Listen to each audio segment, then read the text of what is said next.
Thanks for joining us for another edition of The Small Business Show with Jim Fitzpatrick. Hey everyone, Jim Fitzpatrick. Thanks so much for tuning in to another edition of The Small Business Show right here at ASBN.com. What is influencing your customers' buying decisions today? Well, on today's show, we're pleased to welcome Alan Weiss, business coach, speaker, and New York Times best-selling author to discuss one of the principles mentioned in his newest book. We're going to make a click right here. You can just one click away from getting his new book right underneath this video, Sentient Strategy, How to Create Market-Dominating Strategies in Turbulent Economies. This is a book you need right now in these economies. So, Alan, thank you so much for joining us here in the studio. Thanks, Jim. Good to see you again. Sure. You're usually, you join us virtually over the last few years. We appreciate that. You're among the most viewed videos that we have on our network. People like, we want more of them. So congratulations on the new book. I'll try not to louse that up. Thank you. Well, I don't think so. But so what's the first thing business owners need to understand about buying decisions? This is something that we've grappled with in business for so long, right? Well, especially of late, it used to be that organizations would share information about their products and services. And consumers would receive this and make decisions. And today, it's no longer like that. Today, you can find out, for example, the invoice value of a car from the manufacturer to the dealer. Sure. Offer the dealer $500 above invoice, say you'll drive the car away, let's do away with the middle stuff. That's right.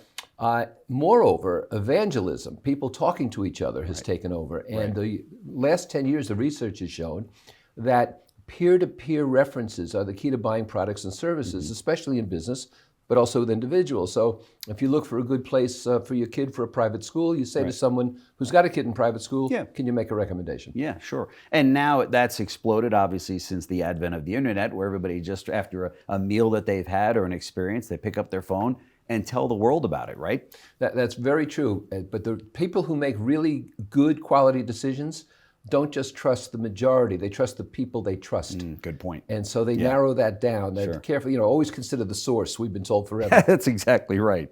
So peer-to-peer referrals are taking over. I mean, that is where it's at. So what is the takeaway for the business owner that's listening? You want to get on the radar of people who can influence a lot of people. And I'm not talking about the influencers on social media necessarily. Okay. I'm talking about the fact that I call it, in fact, I've trademarked the chain reaction of attraction. And so you go after people who themselves influence a lot of people because of their expertise, because of their prestige, because of their relationships. Sure. And that means that there's no credibility forced upon the provider. You're automatically credible because somebody like that recommends you. Yeah. And every business owner should really be thinking about this from the time they greet that customer or the time they take that first order, right? That this is where this is headed. You said that exactly correctly, because there are 3 sales each time. There's the original sale where you get money or check or whatever. Right. Then there's expansion business as that customer does more business with you. But then there's referral business where they start to talk to others.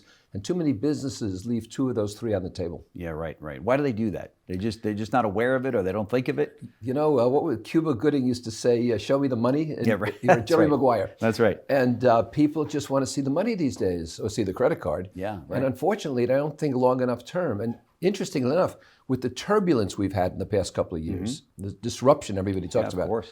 The fact is that people are looking at money and they're not looking longer term, but they should be looking longer term. Nothing about that has really changed. Right. You have to be thinking that way. Yeah, there's no question about it. In terms of COVID that you were referring to and the kind of the world being turned upside down, something like this has become more important than ever before, right? I mean, we've got to pivot as business owners to this way of thinking, right? That's right. And the interesting thing is some beliefs hold true eternally. Some beliefs have to change.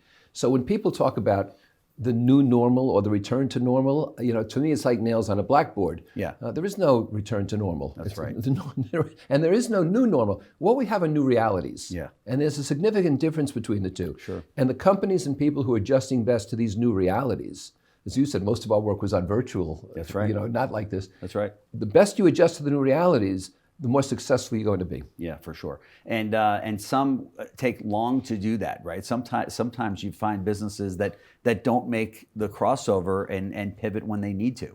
Some businesses are still locked in the past because Marshall Goldsmith has a book called "What Got Us There What Got You Here Won't Get You There." Right. He's a buddy of mine. We wrote a book together. Okay. And he's exactly right about that. And the fact is that Just because something's worked in the past, there's no guarantee it will continue to work. That's right.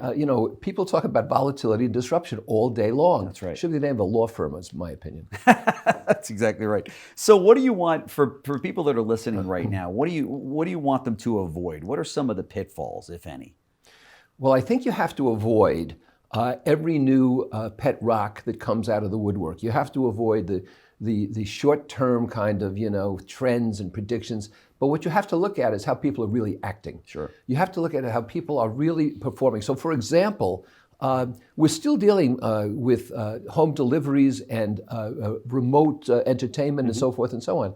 Yet people are flocking onto airplanes and going on vacation because they've got to get out. That's So right. business travel has declined. Tourism has expanded like crazy. The airlines weren't ready for it. That's right. Hotels weren't ready for it. That's right. So we have to make differentiations about what the new realities are. Yeah, there's no question about it. It's funny you should mention that because it looks like planes are now so, it's crazy. One's crossing the path of another on the runway, and when you go to the airlines or you talk to you talk to these people that are in charge and they're on the news, they're like, well, it's incredible how many people want to fly. So we're trying to get more planes out, and it's just something's going to happen, right? Don't you love the phrase incursions on the runway? Yeah. No one ever talks about an incursion on the highway. They talk about a crash. That's right. It's an accident, right?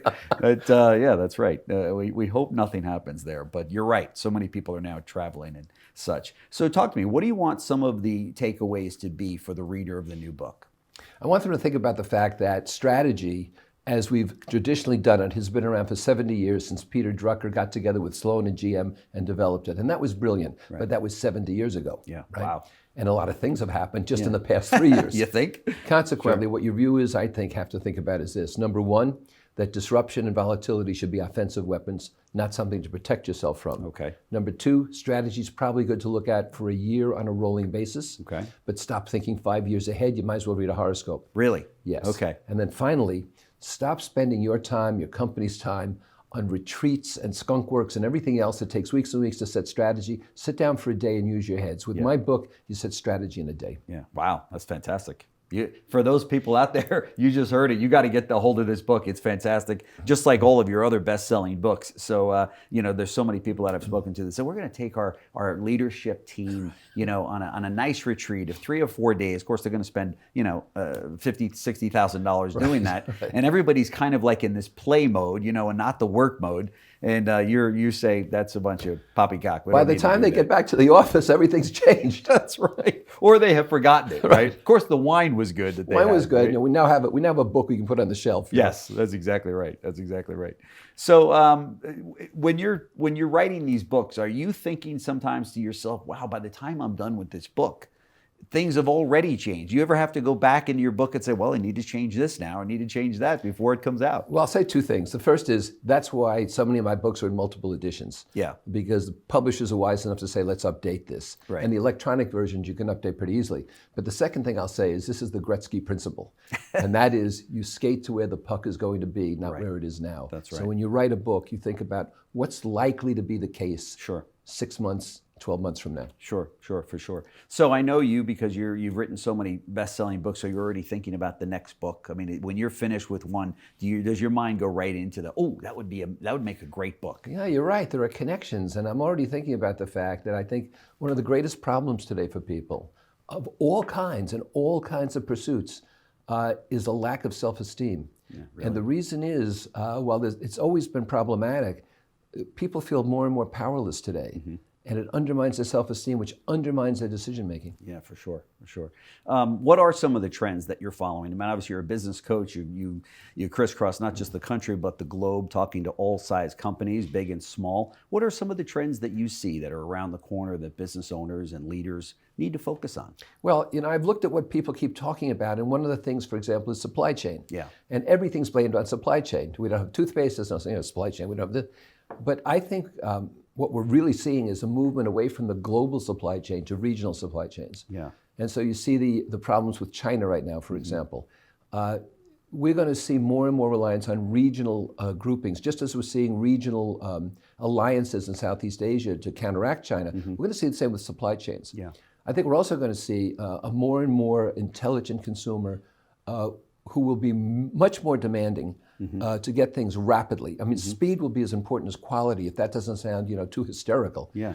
But right now, I can order something and get it that afternoon or the next morning with a truck in my driveway. That's crazy. Whoever thought? I Right, mean, it's like right. the truck's supposed to be circling somewhere. It's crazy. But we all experience that. And when you hear that it's going to be the next day or 2 days from now, you're like, I can't get it today.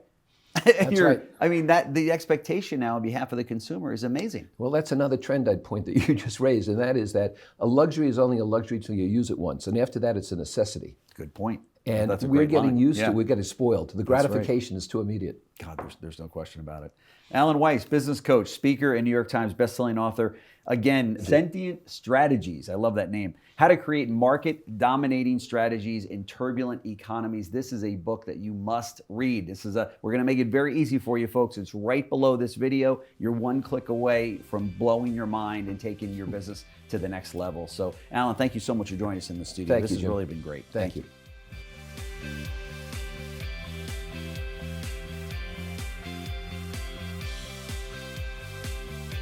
Thanks for joining us for another edition of The Small Business Show with Jim Fitzpatrick. This has been a JBF Business Media production.